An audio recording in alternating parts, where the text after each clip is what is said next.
Kami dari kelompok 5 dengan saya Hoirea Widya Putri dan teman-teman saya Agatha Ivoni Uli Eleora Simarmata dengan NIM PO 7124 1250 070. Saya Hania Azahra dengan NIM PO 7124 12566. Dan saya Cantika Septianingsi dengan NIM PO 7124 1250 430. Langsung saja kita mulai.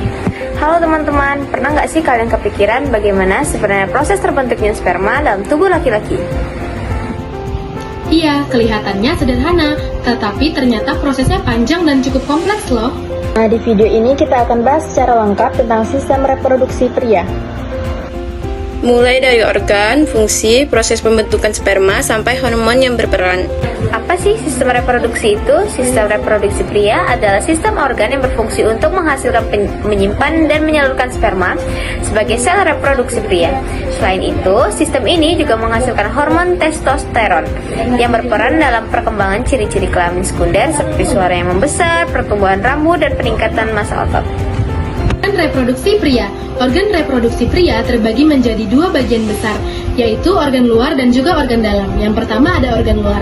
Organ luar terdiri dari penis, berfungsi sebagai alat kopulasi yang mengandung uretra sebagai saluran urin dan juga sperma. Lalu ada skrotum, di mana berupa kantong pelindung testis dan mengatur suhu testis agar optimal untuk produksi sperma, atau sekitar 2-3 derajat lebih rendah dari suhu tubuh. Yang kedua yaitu organ dalam. Organ dalam terdiri dari yang pertama ada testis, merupakan tempat pembentukan sperma atau ditubulus seminiferus yang menghasilkan hormon testosteron. Yang kedua ada epididymis, di mana tempat pemantangan dan juga penyimpanan sementara sperma. Yang ketiga ada vas deferens, yaitu saluran panjang untuk mengangkut sperma. Lalu ada vesicula seminalis yang menghasilkan cairan kaya fruktosa sebagai sumber energi sperma. Yang selanjutnya ada kelenjar prostat, di mana kelenjar prostat dapat menghasilkan cairan bersifat basah untuk melindungi sperma. Dan yang terakhir ada kelenjar pulbouretra, yaitu menghasilkan cairan pelumas sebelum ejakulasi. Mari kita bahas lebih dalam. Yang pertama ada testis. Testis mengandung sel Leydig yang menghasilkan testosteron, mengandung sel Sertoli, yaitu membantu perkembangan sperma. Yang kedua ada epididymis, yaitu sperma di sini menjadi lebih aktif dan matang. Yang terakhir ada vas deferens, yaitu memiliki otot kuat untuk mendorong sperma saat ejakulasi. Spermatogenesis. Spermatogenesis adalah proses pembentukan sperma yang terjadi di dalam tubulus seminiferus pada testi. Tahapannya: 1. Spermatoganium 2N atau sel induk. 2. Spermatosit primer 2N mengalami meiosis 1. 3. Spermatosit sekunder N meiosis 2. 4. Spermatid N. 5. Spermatozoa sel sperma matang. Proses ini berlangsung sekitar 64-72 hari. Dalam sistem reproduksi pria terhadap beberapa hormon penting yang mengatur proses pembentukan sperma. Yang pertama ada FSH atau follicle stimulating hormone atau hormon perangsang folikel, diproduksi oleh kelenjar hipofisis yang berfungsi untuk merangsang sel sertolit di testis, membantu proses spermatogenesis. Yang kedua ada LH, hormon luteinizing, diproduksi oleh kelenjar hipofisis, merangsang sel Leydig di testis dan memicu produksi hormon testosteron.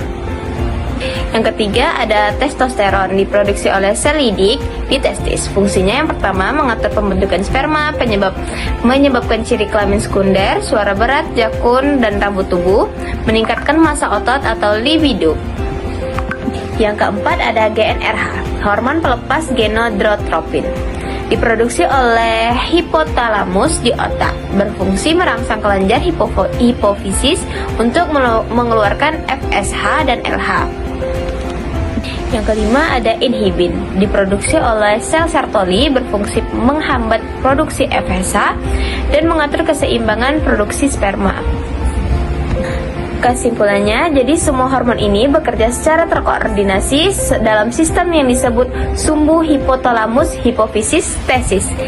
Jika salah satu hormon terganggu, maka proses reproduksi juga bisa terganggu. Ejakulasi adalah proses keluarnya sperma melalui penis.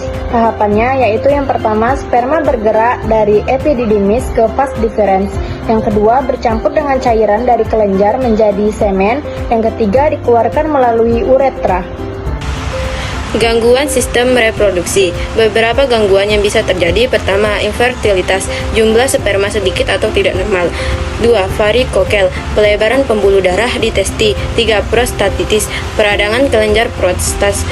Keempat, kanker testi, pertumbuhan sel abnormal. Cara menjaga sistem reproduksi pria. Yang pertama, menjaga kebersihan organ reproduksi. Yang kedua, menghindari suhu panas yang berlebihan. Yang ketiga, pola hidup sehat. Yang keempat, olahraga teratur. Dan yang kelima, menghindari rokok dan juga alkohol. Kesimpulannya, sistem reproduksi pria memiliki peran penting dalam keberlangsungan reproduksi manusia. Organ-organ di dalamnya saling bekerja sama.